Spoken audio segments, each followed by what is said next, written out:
Yo, what is my bubbly boys, back in another video. Hope you guys have an amazing day. Today we are going to be doing a very special video because today's video, if I can speak, I'm sorry, I haven't done this in a while. Sorry for disappearing, by the way. um just life just hits you sometimes. It just hits different sometimes, so yeah, so that happened, and today we're going to be doing a very special video since we're doing a pure live twin deck profile post alliance insight. Now a post alliance insight is actually going to be pretty crazy because we do get two new cards, which we do get one copy of live twin Lila Treat, and we have also evil twin deal. So what does this really mean for the deck? This deck, it means that for the pure live twin variant, which means basically what you're seeing here, no Fiendsmith stuff, very minimal Unchained stuff, but I do think that's like really mandatory because it just makes the deck all that more powerful, because it just gives you an extra 3 disruptions. So why wouldn't you take those 3 disruptions, if that makes sense? It's literally for free. It doesn't even take that much space. So I thought that even if you're playing a pure live twin deck, it's still worth putting in the small Unchained package in here. But overall, the deck actually may be viable. Okay, so let's say if Fiendsmith does get hit in the ban list, the deck may be actually still viable, depending on the pilot, of course, and depending on how the format is shaped to be. So like right now, Ryzeo, Detonator, and Malice are really hurt the deck, to be honest, if I'm being completely honest, because they could just play things like Dimensional Shifter. Actually, I don't really know why Ryzeo's not playing Shifter, because they could play through Shifter really pretty easily, to be honest. But yeah, those decks really hurt the deck a lot, and Detonator just absolutely dominates this deck. So very unfortunate. So but that's why we have hand traps, of course. So you have to play more hand traps more than ever now, because that we can even prevent them to get into that stage of their board. But most of the time, sometimes they're not going to be able to do that. So but it really depends on the hands that you're getting and depending on how you pilot the deck. But overall, this deck actually maybe be pretty good and pretty viable. It's a very powerful deck that can now OTK very easily, and it can do some stuff. It could do some pretty cool stuff. So I won't waste any more of your time. Before we get started, don't forget to like and subscribe. We're trying to reach 1,000 subscribers, so if you haven't already, please consider subscribing. I greatly appreciate it.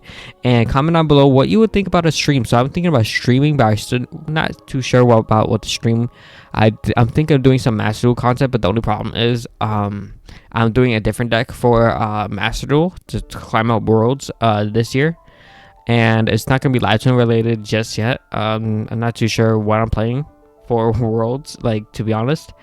So I've just settled for one deck, like one budget deck for now, and it would just go work from there, right?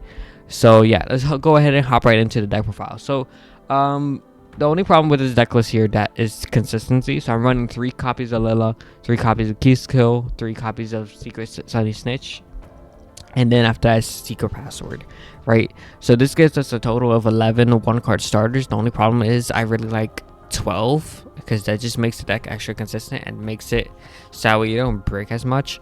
So what I'm thinking of doing is either probably running another Secret Password. So if you can fit another Secret Password in the deck, I do recommend. What I was also thinking is maybe just siding out one of the Drolls and then replacing it for a Judgment, so we have another room for Secret Password. If I could find a Secret Password, please, that would be very helpful. And so yeah, we definitely add in another Secret Password, so that way we just keep the deck extra consistent, as well as making sure we don't break on any cards, like break on only hand traps, stuff like that. You do need the deck as consistent as possible, because you need the deck to work. Also, I was thinking of maybe running Live Twin Home. So Live Twin Home is an interesting card. Let me just put Home here. I think that we can find it here. So apparently I can't. Wait, hold up. All right. So Live Twin Home is a card where it just special summons a Live Twin from the deck by discarding cards. So not only are you losing a bit of value there, it does serve as a starter, but the only problem is you're losing a lot of value there, and it does lock you into evil twins from the extra deck for the rest of the turn. So this is going to be more of your last resort sort of thing. But if we do go into a format that's more like Drone Lockbird prevalent, I do think that having at least one of this in your arsenal is going to be good, because having a Secret Password, Search the Sunny Snitch, and then getting Drolled isn't very good feeling, to be honest, and especially if that is your only starter slash extender, because remember, these both serve as starters and extenders, which is very nice. But also there's live to home, so live to home is definitely a consideration.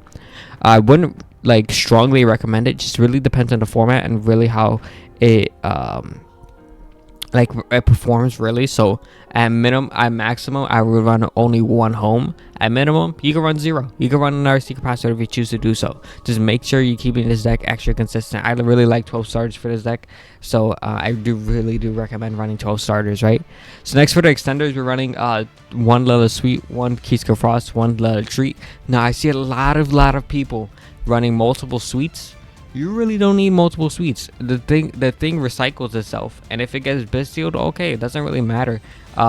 You could play through grind games still pretty well, because you still have a bunch of live twin names in the deck, and a Baoku is constantly drawing you valuable cards, and you still have the live twins that also draw you a bunch of cards as well. You have Frost too. Guess what that does? Draw you some more cards. You're just constantly getting more and more value. I don't think you need no more value. And if they negate your normal summon, okay, so this is mainly why people are running multiples, because if they get this in hand with a live twin monster, you can negate an effect that would negate the normal summon. Only the normal summon though. So if they were to activate an effect that negates my key skill, and I have Little Sweet in hand, I can negate it. I can negate it if I want to. Okay, so the only problem with this that I have is that you don't really want to negate it. You really want to just play through it, to be honest, because you could play through it just fine with cards like Evil Twin Key Skill Deal, and you're just basically wasting space in your deck when you can have extra spots for hand traps in order to combat your opponent going second, because this deck isn't very good going second, so you do need a lot of cards good going first and good going second as well. So we do have a lot of hand traps to complement that, so having extra spots and having extra spots taken for Little Sweet isn't really that optimal, to be honest. All right, so I really personally think that Little Sweet is only really needed at 1. The only really thing you really need is to be able to negate your Evil Twins, and this doesn't negate cards that negates your Evil Twins, so technically it's not really that good, to be honest, in the hand. I mean, it's still really good to extend, but overall it's not that crazy. Okay, just trust me, it's not that crazy. Just keep it at 1. All right, we only need it at 1. Just send it off a key skill deal and you'll be good. Okay, next we also have for the Unchained package 1 Shavara and 1 Abominable Chamber. This is all you need. This is the maximum. Since we're not running Veensmith stuff, we can't really go into Aerial Eater and stuff like that and send the Shyama, so that's why you don't see Shyama in here.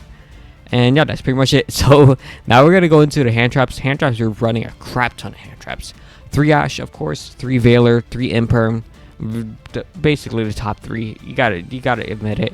And then after that, you have 3 Nibiru as well. 3 Nibiru is insane in this deck, especially like going first as well. Like, it's absolutely nuts going first, because you could just dodge the Nibiru by Nibiruing yourself. Like, let's say for example, you have Trouble Sunny and a Baoku on board. Well, Baoku will banish herself before she gets in the bureau, so she comes back at the end phase, which is very nice. And Trouble Sunny, you could go Trouble Sunny Chainlink 1, the bureau Chainlink 2. And then after that, what you could do is also a Baoku Chainlink 3, discard the bureau. So that way, you're not discarding any cards that you're not using. So you're basically managing your resources to the best of your ability, right? So you discarding the bureau. Okay, banish itself, summon back anything from grave, doesn't matter because it's going to get off the field. The bureau resolves, wiping the whole board. And then after that, it doesn't summon a token since it can't summon on itself, since we just discarded it, which is very nice. So the opponent does not get that token, but we don't get that body, which I don't really care about that much, because to be honest, it's just Nibiru. Like, we generate enough bodies as it is, and since Trouble Sunny is not on the field, she will resolve. And I will summon back to 2 twins, and we could just pop really any card that their opponent has. So we're by managing all our resources, we can still use Nibiru in our opponent's turn, going first, which is very nice. And of course, going second, Nibiru is absolutely amazing. So yeah, Nibiru is a must-have 3 copies in the deck. It's no question about it. Depending on the format, of course, but overall, right now you need 3 copies of it, to be honest. Next, you have 3 Molcharmy Full Loss, of course.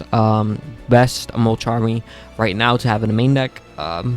Perulia. I really don't really like Perulia that much.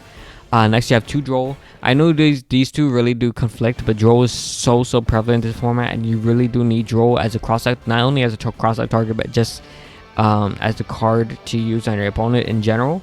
All is really decent going first as well. And of course you have some Bestials and the Ghost Ogre Snow Rabbit.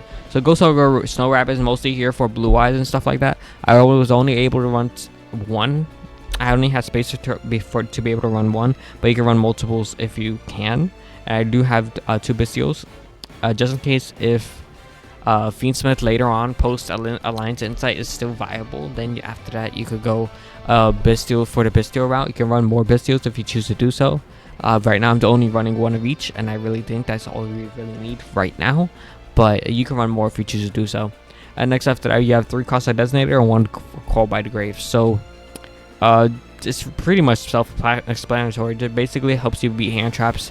This deck loses to Full Lost and Nibiru, so you really need to be able to prep for those kinds of cards, as well as a little bit of Bestials too. So depending on the situation though, you can lose to pretty much any of these hand traps here, so you might as well just be running Cross-Site Designator and Call by the Grave. And yeah, so for the extra deck we're going to be running 1 Abalku, 1 Key Skill Deal, 2 of each of the Evil Twins. This is really all you need. You can cut the level down to 1 if you choose to do so, but I really like having 2 of each.